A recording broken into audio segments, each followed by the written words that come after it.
নমস্কার বন্ধুরা, কেমন আছেন সবাই? নিশ্চয়ই অনেক ভালো। সামনে আসছে জন্মাষ্টমী। জন্মাষ্টমী উপলক্ষে আজ আমি আপনাদের তৈরি করে দেখাবো ছানার পায়েস রেসিপি। ছানার পায়েস আপনারা তৈরি করে গোপালের ভোগ হিসেবে নিবেদন করতে পারেন। যে কোনো পূজাতে এটি তৈরি করে ঠাকুরকে নিবেদন করতে পারেন। ছানার পায়েসটি খুব সহজভাবে, খুব কম সময়ে আপনাদের আমি তৈরি করে দেখাবো। আশা করছি রেসিপিটি আপনাদের অনেক ভালো লাগবে। তাহলে চলে যাচ্ছি মূল রেসিপিতে। ছানার পায়েস তৈরি করার জন্য আমি এখন ছানা তৈরি করে নেব। চুলায় একটি প্যান বসিয়ে দিয়েছি, তার মধ্যে দিয়ে দিচ্ছি সামান্য একটু জল। এতে করে দুধের ছলিটা প্যানের গায়ে লেগে থাকবে না। আর চুলায় দিয়ে দিচ্ছি 1 লিটার গরুর দুধ, লিকুইড দুধ। 1 লিটার দুধ দিয়ে আমি ছানাটা তৈরি করব। আপনারা যে পরিমাণ তৈরি করবেন সে পরিমাণ দুধ দিবেন।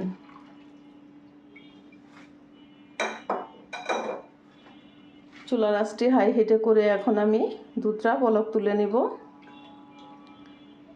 দুধটা বলক আসা পর্যন্ত আমি অপেক্ষা করছি। দুধটা বলক চলে আসছে। দুধটা খুব বেশি জাল করে ঘন করে নেবার প্রয়োজন নাই, একটা বলক তুলে নিলেই হয়ে যাবে। এখন আমি চুলার আঁচটি বন্ধ করে দিচ্ছি। চুলাটি আমি অফ করে দিয়েছি। এখন আমি 1.5 টেবিল চামচ ভিনেগারের সাথে 1.5 টেবিল চামচ জল মিশিয়ে একটা মিশ্রণ তৈরি করে নিয়েছি, সেটা দুধের মধ্যে দিয়ে দিচ্ছি। ভিনেগারটা দিয়ে আমি ছানাটা তৈরি করব। একটু একটু ভিনেগার দিব এবং হাতা দিয়ে নাড়তে থাকবো। এতে করে দুধটা কেটে ছানা তৈরি হবে। আপনারা দেখতেই পাচ্ছেন দুধটি কেটে গিয়ে ছানা তৈরি হয়েছে। সাথে সাথে আমি ছানাটা ছেঁকে নেব না, একটু অপেক্ষা করব, তাহলে ছানাটা খুব সুন্দর হয়। আপনারা দেখতেই পাচ্ছেন ছানাটা আমার খুব সুন্দর তৈরি হয়েছে। এখন আমি একটি স্ট্রেনারে ছানাটা ছেঁকে নিব, ছেঁকে জল ঝরিয়ে নিব। আপনারা চাইলে নরম পাতলা সুতি কাপড়েও ছানাটা ছেঁকে নিতে পারেন। আমি যেহেতু এটা পায়েস তৈরি করব, এজন্য ছানাটা একটা স্ট্রেনারে ছেঁকে নিলাম।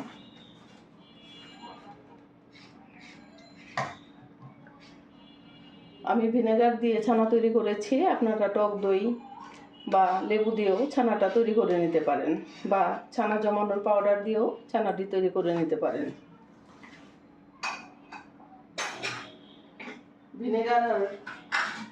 ভিনেগার আর লেবু দিয়ে ছানা তৈরি করলে ছানাটা একটু ধুয়ে নিতে হবে।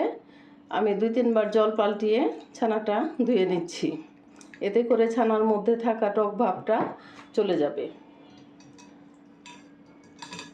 আমি ছানাটাকে ধুয়ে নিয়েছি। এখন একটা স্প্যাচুলা দিয়ে ছানাটা চেপে চেপে পানিটা বের করে নিচ্ছি। একটা চামচ বা স্প্যাচুলা দিয়ে চেপে চেপে জলটা বের করে নিলেই হবে। আমার ছানাটা ভালো করে জল বের করে ঝরে নেওয়া হয়ে গিয়েছে। এখন আমি একটা প্লেটে করে ছানাটা এক সাইডে রেখে দেব। রেখে আমি পায়েসটা তৈরি করতে চলে যাব। ছানাটা আমি ঠান্ডা করে নিয়েছি এবং হাত দিয়ে একটু ঝরঝরে করে নিচ্ছি। এতে করে দুধে দেওয়ার পরে ছানাটা খুব বেশি দুধের সাথে সুন্দর মিশে যাবে। বড় বড় দলা পেকে থাকলে ছানার পায়েসটি খেতে ভালো লাগবে না, তাই আমি ছানাটাকে একটু হাত দিয়ে গুঁড়া করে নিচ্ছি। পায়েস তৈরি করার জন্য চুলায় আমি একটি প্যানে 1 লিটার দুধ বসিয়ে দিয়েছি। দুধটা এখন আমি অনবরত নেড়ে চেড়ে জাল করে নেব। দুধটাকে আমি জাল করে ঘন করে নিব। এখন নেড়ে চেড়ে দুধটাকে বলক তুলে নিচ্ছি। একটা বলক চলে আসছে এবং অনেকটাই জাল করা হয়েছে। এখন আমি দিয়ে দিচ্ছি 1 কাপ পরিমাণ কনডেন্স মিল্ক।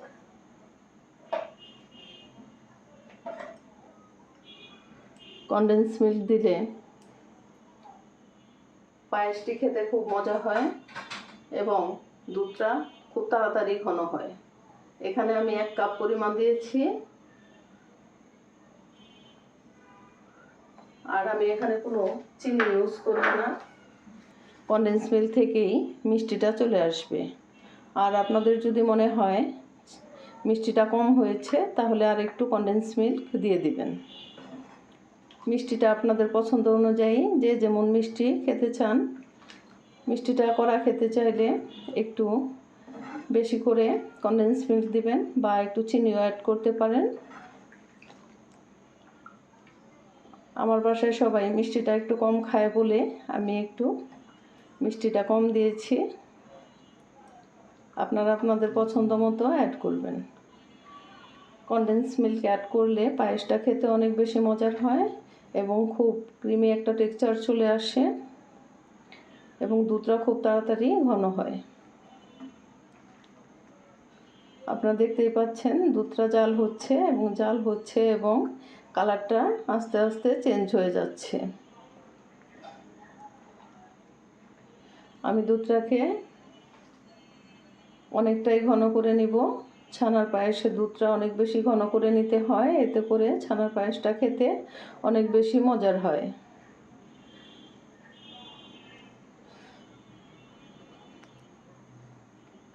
আমি নেড়ে চেড়ে দিচ্ছি যাতে নিচে লেগে না যায়। অনবরত নাড়তে হবে যাতে দুধটা প্যানের গায়ে লেগে না যায়। আমার দুধটা অনেকটাই ঘন হয়ে আসছে। আপনারা দেখতেই পাচ্ছেন খুব সুন্দর একটা টেক্সচার চলে আসছে, খুব ক্রিমি একটা টেক্সচার চলে আসছে।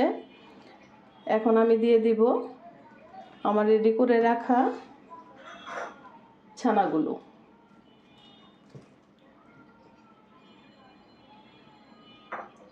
ছানাগুলো দিয়ে আমি একটু নেড়ে চেড়ে দিচ্ছি।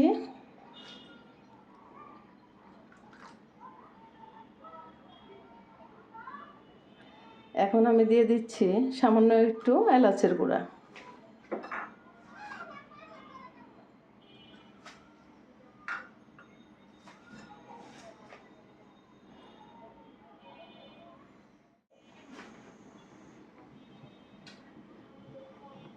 আমি পায়েসটাকে জাল করে নিচ্ছি। আপনারা দেখতেই পাচ্ছেন এটি আস্তে আস্তে ঘন হয়ে আসছে। এখন আমি দিয়ে দিচ্ছি সামান্য একটু লবণ। মিষ্টি খাবারে যারা লবণ পছন্দ করেন তারা একটু লবণ দিয়ে দিবেন, এতে করে টেস্টের ব্যালেন্স হয়। আর দিয়ে দিচ্ছি সামান্য একটু 1 চামচ পরিমাণ ঘি, এতে করে ছানার পায়েসটি খেতে অনেক মজা লাগে। ঘি দিলে ফ্লেভারটা খুব সুন্দর আসে এবং খেতে ভালো লাগে।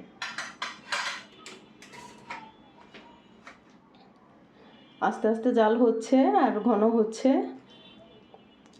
আর একটু আমি জাল করে নিব, তাহলে আমার ছানার পায়েসটি রেডি হয়ে যাবে। আমার ছানার পায়েসটি হয়ে গিয়েছে, আপনারা দেখতেই পাচ্ছেন। এখন একটু পাতলা আছে, কিন্তু এটি যখন জুড়িয়ে যাবে, ঠান্ডা হবে, তখন অনেকটাই ঘন হয়ে যাবে।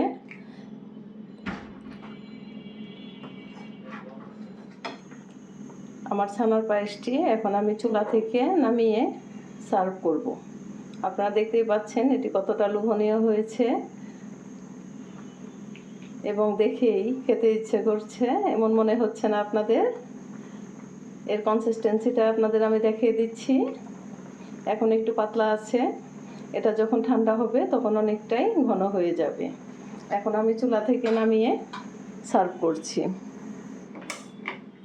আমি আপনাদের ছানার পায়েসটি সার্ভ করে দেখাচ্ছি। যেহেতু রেসিপিটি জন্মাষ্টমী স্পেশাল, এজন্য আমি একটি পিতলের বাটিতে আপনাদের সার্ভ করে দেখাচ্ছি। কনসিস্টেন্সিটা দেখতেই পাচ্ছেন, অনেকটাই ঘন হয়ে গিয়েছে। আমি সার্ভ করে বাটির মধ্যে ছানার পায়েসটি সার্ভ করে একটু ডেকোরেশন করে নিব। এটি আপনাদের পছন্দ মতো যে কোনো ড্রাই ফ্রুটস, কিশমিশ, কাজু বাদাম, কাঠবাদাম যে কোনো কিছু দিয়ে সার্ভ করতে পারেন। আমি পেস্তা আর জাফরান দিয়ে আমার এই ছানার পায়েস রেসিপিটি আপনাদের কেমন লাগলো অবশ্যই কমেন্টস করে জানাবেন। রেসিপিটি সংক্রান্ত কোনো প্রশ্ন থাকলে আমাকে কমেন্টস করে জানাবেন। আমার চ্যানেলটি এখনও সাবস্ক্রাইব করে না থাকলে প্লিজ সাবস্ক্রাইব করার অনুরোধ রইল। আবার যে কোনো দিন যে কোনো মজার ভিডিও নিয়ে আপনাদের মাঝে আমি চলে আসব।